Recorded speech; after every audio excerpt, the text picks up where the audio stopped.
me that you love me. Assalamualaikum warahmatullahi wabarakatuh. Kembali lagi di channel Eli Anggi. Nah, di video dengan latar belakang yang sama, dengan baju yang sama, tapi dengan seseorang yang beda. Ini adalah anakku. Perkenalkan, namanya Zafif Yazid Rafiski. Nah, dia sudah berusia 7 bulan. Sekarang dia sudah MPASI, teman-teman. Ya, dia sudah MPASI selama 1 bulan. Tapi sepertinya dia masih rada-rada GTM, gerakan tutup mulut gitu. Gimana kabarnya teman-teman semuanya? Semoga kalian selalu dalam keadaan sehat walafiat ya. Di sini aku nggak mau cerita atau review terlalu panjang. Cuma aku mau sedikit cerita tentang kendala aku saat aku hamil ya. Ya, aku sudah hamil 2 kali. Nah, anak ini adalah kehamilanku yang kedua. Jadi kehamilanku yang pertama keguguran saat usia 2 bulan lebih gitu. Karena mungkin ketidakpahaman diriku tentang hamil, jadi aku agak-agak sembrono, atau ya mungkin takdir ya gitu. Nah, jadi waktu hamil dia pun aku sempet hampir nggak ketahuan gitu, karena aku udah hopeless selama penantian 3 tahun belum hamil juga gitu kan. Akhirnya positif, dan saat positif juga ternyata sempat dibilang hamil KET ya, etopik gitu kan, hamil di luar rahim, dan diwajibkan untuk operasi pengambilan janin, karena kalau hamil di luar rahim itu sangat berbahaya bagi ibunya gitu. Paling bahaya bagi ibunya karena itu sangat beresiko gitu.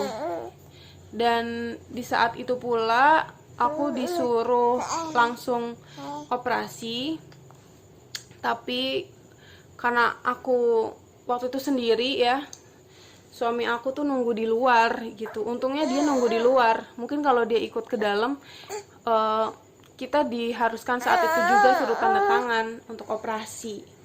Dan akhirnya aku sedih banget, kita pulang gitu kan. Terus kita berpikir lagi, masa iya sih gitu kan, kita belum apa-apa, belum diperiksa, belum apa, cuma gara-gara aku tuh sakit perut sebelah dan janinnya belum kelihatan ya kan. Terus aku ada flek gitu, karena waktu itu kehamilan baru 2 minggu gitu, baru 5 minggu kok, 2 minggu, baru 5 minggu gitu.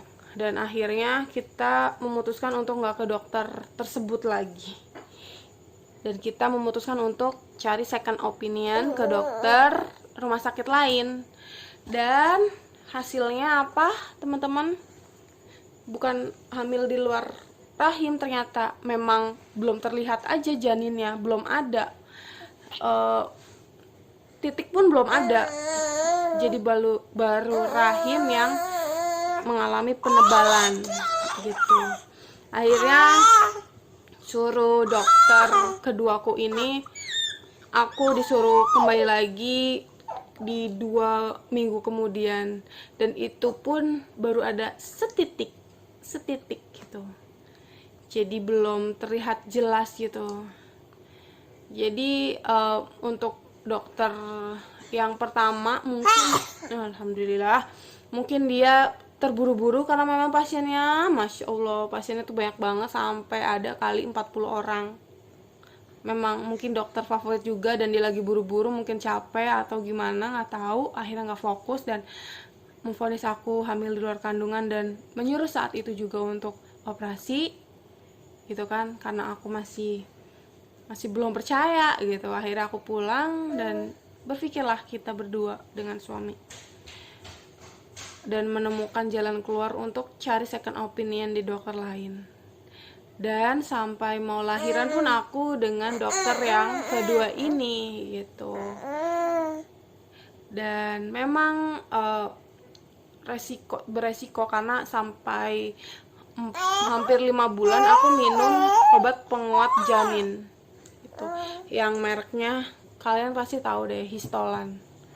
Itu aku minum itu, iya namanya Histolan.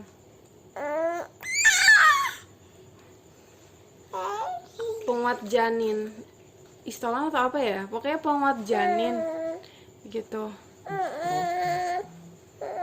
Oh ya, Ustrogestan. Iya, kalau Histolan itu adalah obat yang aku minum saat usia kandunganku jalan 4-5 bulan. Itu aku sering kontraksi dini ya. Kata dokter, ini kalau nggak ditanganin si bayi tuh bisa segera keluar dan ya itu bahaya gitu kan. Itu belum berbentuk gitu, masih janin apa sih namanya 4 bulan 5 bulan gitu kan. Jadi aku selain minum penguat Ustrogestan itu, jadi aku minum Utrogestan ya, namanya Utrogestan itu yang satu strip itu berapa ya? Satu strip sekitar 200 ya, 300 sekian lah gitu. Nah aku sehari tuh minum berapa? 2 kali ya, aku sehari minum 2 kali. Ada sih dengar-dengar katanya itu bahaya kalau diminum terus-menerus sampai berbulan-bulan. Cuma gimana lagi, demi menyelamatkan janin ya, jadi sudah nggak masalah itu. Dan setelah itu aku juga akhirnya kontrol dengan dokter kedua ini terus, dan memang aku diharuskan bed rest karena memang kalau nggak bed rest janin nggak bisa terbentuk kan gitu, nggak bisa berkembang gitu. Aku benar-benar bed rest, nggak ngapa-ngapain gitu kan, semua suami aku yang ngerjain.